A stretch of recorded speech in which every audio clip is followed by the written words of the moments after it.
Apple has completely redesigned the Mac Mini, and it is now not only their smallest computer ever, but it also may be one of their most powerful computers ever, and it literally fits in the palm of my hand. However, many reviewers have not focused on the 12-core M4 Pro model, with Apple sending out the full 14-core version to reviewers. So I wanted to look at the base model M4 Pro Mac Mini to find out, is it worth it, or do you need to spend more money to get pro level performance? And most of all, is there a downside for making a computer this small?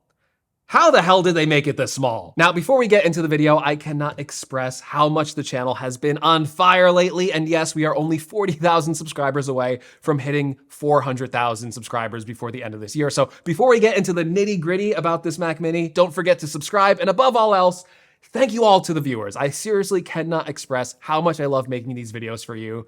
And also the big fat paychecks, if I'm being honest. I mean, we love money.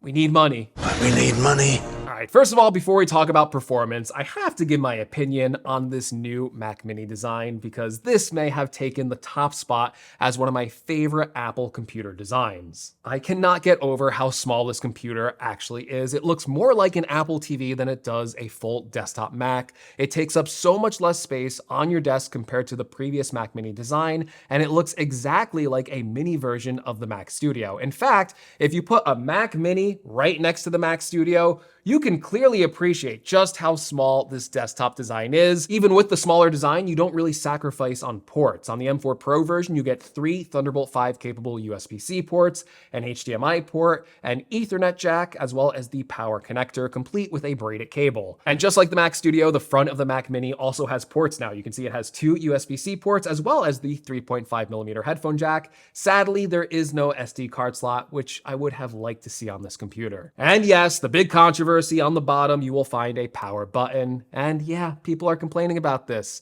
but I gotta say, it's such a non-issue. First of all, how often are you turning on and off your Mac? Seriously, this is not a Windows computer. You don't have to do it that much. Secondly, the computer is so light and it's easy to lift the Mini and push the button with one finger. And on top of that, if it really bothers you, just flip the Mac Mini over and you still have access to all the ports and you can easily press the power button. So overall, this design is amazing, especially when you realize that this computer isn't just small, it's also one of Apple's most powerful Macs ever, even with the 12-core model.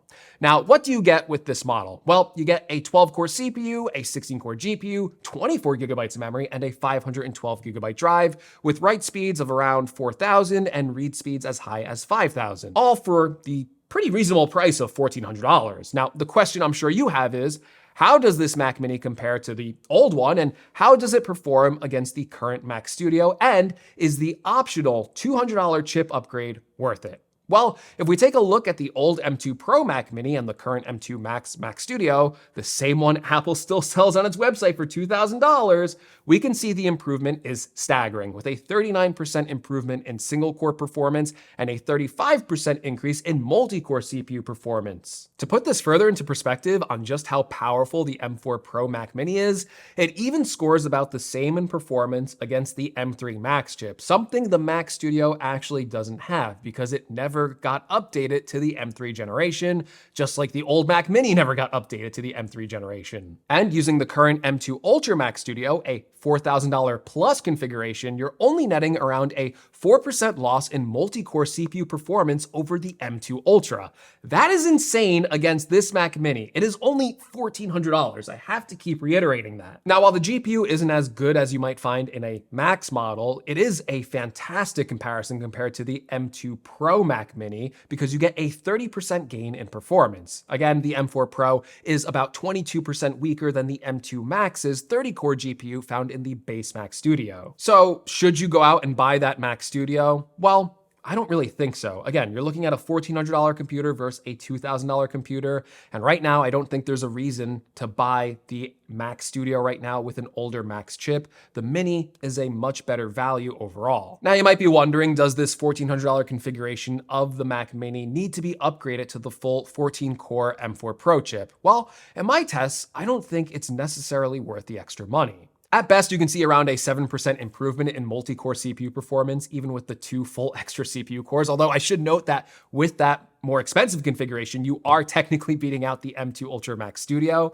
And again, when you look at this small computer, that is just an amazing feat of engineering. In GPU performance, you'll see some slightly better gains going for the full 20-core GPU option, but again, nothing drastic here. It's only about a 10% gain in GPU performance. So will you see better performance with the full 14-core or 20-core M4 Pro chip? Yeah, you will. I mean, that's not a surprise, but the surprise is just how little a difference it seems to make. And I think most people won't notice such a small increase in power and would probably be better off just saving $200 and putting that upgrade into something else like storage, because I think at $1,400, one of the weaknesses of this computer is it only does come with 512 gigabytes of storage. Now, one thing I was curious about with this M4 Pro Mac Mini after watching Apple's presentation is how will this computer serve as a little gaming console? Now, I haven't had much time to test this, but my results so far are actually promising. In the Shadow of the Tomb Raider benchmark at the highest settings, I actually saw a slight improvement in GPU performance over the M4 Pro MacBook Pro and around a 48% improvement in GPU over the older M3 Pro chip. Now, this is one of the only games I have right now on the Mac that has a built-in benchmarking tool, but yeah, this is an old game, and the performance of this game actually suffers because it's still running through the Rosetta translation layer, and it is not optimized for Apple Silicon. And most games aren't optimized for Apple Silicon, so it's kind of a more realistic approach to the types of performance you would see running a lot of the games on Steam that are compatible for Mac. But we have seen in recent years Apple making a push to get games optimized for Apple Silicon. Games like Death Stranding and Resident Evil 4 Remake are excellent examples of modern titles that can run on the Mac, and Apple is even bringing over Cyberpunk next year to run natively on Apple Silicon Macs. Now, I am a big Resident Evil fan. I played a lot of Resident Evil 4 Remake on my PlayStation 5, played through the whole game. I'm such a Resident Evil fan, I even have Umbrella candy on my shelf over here. If you know the Umbrella Corporation for Resident Evil, right? Like if you know Resident Evil, you know the Umbrella Corporation. So, or maybe you watch the movies and then you know what that is anyway. The movie sucked. Anyway, with Resident Evil 4 Remake, I was able to put this game on high settings at full 4K resolution and get frame rates, for the most part, that hovered around 60 frames per second and really only dipped noticeably in areas with a lot of enemies on screen. But the performance was still pretty good running at full 4K resolution. And if you want a solid locked 60 frames per second, all you have to do is just lower the resolution.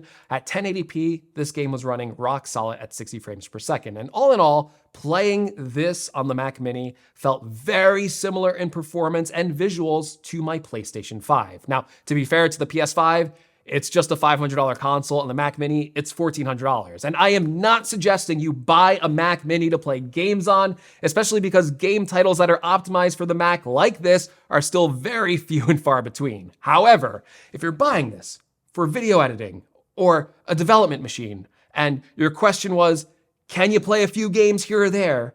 Well, yes, you can. And it is impressive given how small the Mac Mini is.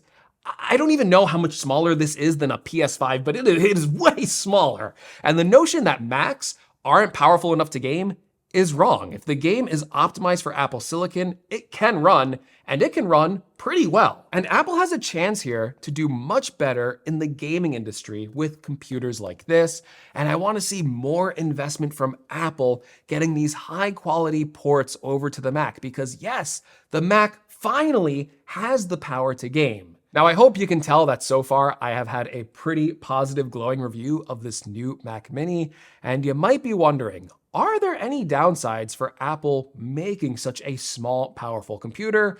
Well, I may have run into just one minor complaint, and that is if you push this machine to the limits like I did with this Cinebench benchmark, maxing out the CPU and stuff like that, you can hear the fan spin up on this machine. This is something I never noticed with my Mac Studio, and I believe I never heard the Mac fan spin up to this extent on my old Mac Mini.